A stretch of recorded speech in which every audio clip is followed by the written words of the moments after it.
siku ya leo? Kwanza napenda kumshukuru Mwenyezi Mungu, napenda kushukuru makocha wangu kutokana na hauwezi kuongea kwenye interview kabla ya mechi, lakini mkono wangu kulia nilikuwa na injury, ndio maana watu wameniona nacheza kama yule. Sasa ndonga yule. Kwa mashabiki zangu nilipokosea wanisamee, mimi binadamu sijakamilika. Kwa hiyo ni mchezo, kuna kushinda, kudraw na kupoteza. Kwa hiyo mimi niinuka kwa mshindi, nimpongeze mpinzani mwenzangu. Nimeonyesha mchezo mzuri, ingawa nilikuwa na injury muda mrefu, lakini sijaonyesha kwenye ulingo.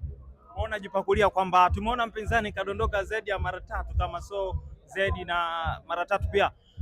Lakini unatuambia ulikuwa na injury. Aya, ndio maana kwa nasiungi ngumi, nilikuwa cheza jabu na vizia. Kutoka alikuwa na injury, ndio maana kwa namuingia sana jabu. Kwa mpinzani alikuwa dhaifu sana. Mpinzani kwa maandalizi niliyofanya alikuwa dhaifu.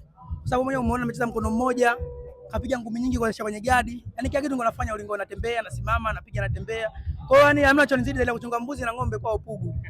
Katika raundi za mwanzoni mpinzani alikuwa anaonekana anajaribu kusikoa ama kusikopia, aliyakuwa akiwa anabeba mashabiki walikuwa nakanga sana chips akipiga ngumi. Ile ilikuwa inakuchukua namna gani kichwani?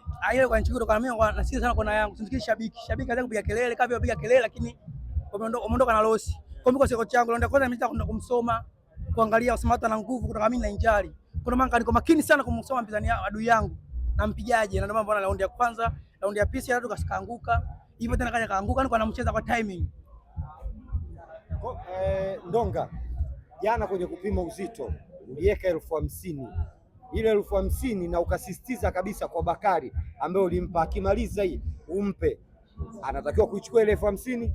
Amfuate Bakari kutoka bani, kuna Bakari aende aongea alijibu nini. Akijibu sahihi achukue 50. Sijachukua Bakari, mtani Bakari kwa interview hapa aje. Akijibu pale alipojibu, kama akijibu kweli kabisa Bakari sema sahihi, 50,000 yake apewe. Ipo kwa Bakari, sijaifuata, haitwi hapa. Kwa hiyo anaruhusiwa kwenda kuchukua 50,000. Akienda kujibu swali nimuuliza pale, kama Bakari kana sahihi ampe 50 yake, kama akiona sasa sahihi airudishe kwetu. Shukrani. Asante.